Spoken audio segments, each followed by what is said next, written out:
dan kan sekarang tuh lagi zaman banget ya kita anti fast fashion gitu. Kalau kita lihat fast fashion retailer di mall tuh lumayan sepi-sepi kan sekarang. Nah aku suka banget kalau orang-orang mungkin suka beli barang pre-love. Kemarin aku juga sempat jualan barang-barang pre-love. Aku sendiri sukanya obrak-abrik lemari ibu dan kakak gitu. Jadi kita reduce, reuse, recycle. Mel, berarti nanti kalau mau nikah pakai baju tradisional semua ya? Waduh. Rencana mau pakai baju apa nanti kalau nikah? Well, Amel tuh suka banget sama adat Indonesia gitu kan. Dan Amel sendiri orang Jawa, ibu orang Palembang. Jadi kita bisa milih tuh mau pakai adat Jawa atau adat Melayu. Kakakku yang cowok kemarin udah pakai adat Jawa, kakakku yang cewek pakai adat Melayu. Kita lihat aja nanti. Yang pasti pengennya ada touch of adat. Katanya masih banyak banget yang dipikirin buat menikah. Itu dia. Apa sih yang mungkin? Kemarin ada, aduh ya ampun. Jadi headline lagi. Iya. Aduh, iya begitu. Itu benar karena maksudku bukannya kayak Amel tidak mau menikah, mau guys, siapa sih yang enggak gitu. Tapi dalam waktu dekat ya mungkin belum kepikiran gitu karena masih banyak banget itu tadi yang belum dicapai gitu. Masih banyak banget yang pengen dicobain.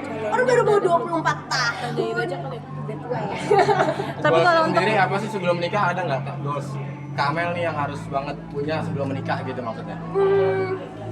Mungkin bukan sebelum menikah kali ya, mungkin dalam waktu dekat ini. Aku pengen banget S2 sebenarnya gitu karena udah ada push dari orang tua dan emang kemauan diri sendiri gitu karena aku ngerasa menuntut ilmu tuh nggak ada telatnya dan nggak ada endingnya gitu. Dan kalau misalnya emang ada kesempatan untuk bisa meraih ke jenjang pendidikan yang lebih tinggi, kenapa enggak gitu. Aku pengen S2, pengen mencoba buka bisnis dan tadi tuh ngeliatin orang fashion show bisa nunjukin desain-desainnya, pengen jadi model. Nah, aku pengen jadi ingat lagi kayak aduh pas kecil tuh aku suka banget jadi pura-pura jadi desainer gitu dan hampir semua bajuku prom terus kayak awards gitu-gitu tuh mostly bikin sendiri gitu. Jadi apa?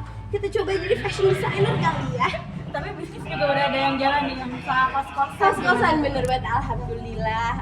Kamar juga udah full, makasih ya guys. Karena mungkin juga tahun pelajaran baru kali ya di Jogja, jadi lumayan rame juga. Dan mungkin tahun ini insya Allah akan buka di Solo juga, tapi bukan kos-kosan, tapi kafe. Gelar jadi ibu kos gimana nih Kak? Apakah nantinya akan membuka di cabang lainnya Kak? Doain ya guys, aku sih pengen banget gitu. Karena kalau kita lihat antusiasmenya juga di TikTok kayak Kak Amel buka dong di Solo, ada yang suruh buka di Cimahi, buka di Bandung gitu-gitu. Kayak doain aja rezekinya ada, jadi bisa buka juga di mana-mana. Sekarang udah berapa pintu dan harganya berapa sih Kak? Oh, harga kos-kosannya baru 10 pintu dan harga kos-kosannya masih aman banget kok untuk di Jogja. Kayak sekitaran 1,6 ya.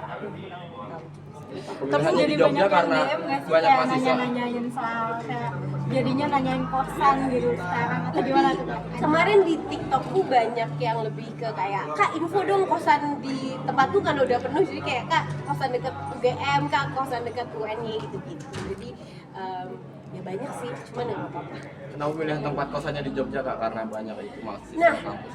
menurut aku Jogja itu spesial banget ya gitu karena kotanya tuh sangat dinamis gitu dan tiap tahun kan itu kota pelajar juga gitu, ada banyak banget kampus di Jogja dan tiap tahun tuh pasti ada aja pendatang ke Jogja, sama aja lah kayak Jakarta tapi ini tuh untuk mostly orang datang untuk memang menuntut ilmu. Zaman aku mendukung banget dan ibu bilang kayak ayo kita coba buka kos-kosan gimana ya. Kalau di Jakarta mahal. Tanahnya sudah mahal sekali guys gitu. Jadi oke, kita coba cek ombak di Jogja dulu sekalian cek ombak ada peminatnya atau enggak. Ini investasi dari sekian lama syuting Kak atau seperti apa sih Kak? Ya kali ya, enggak. Tapi di sini lebih tepatnya aku bantuin bapak ibu aja sih gitu. Karena sebenarnya ibu kan yang utamanya request dan jadi ibu kosnya tuh sebenarnya ibu aku gitu, tapi ya namanya anak yang berbakti kepada orang tua, baiknya kita mau bantu gitu. Nah, jadi yang ngurusin adminnya ya saya sebenarnya. Gitu. Kak, terakhir untuk kuliahnya sendiri rencana tahun ini Kak, atau mungkin kapan? Insya Allah sih tahun depan, karena tahun ini udah paling deket kan September kan, dan sebenarnya aku udah keterima kebetulan di London untuk tahun ini, tapi kayaknya harus nolak dulu dan kita coba untuk tahun depan. Ambil apa, Kak? Aku ambil bisnis, insya Allah. Pengennya entrepreneur.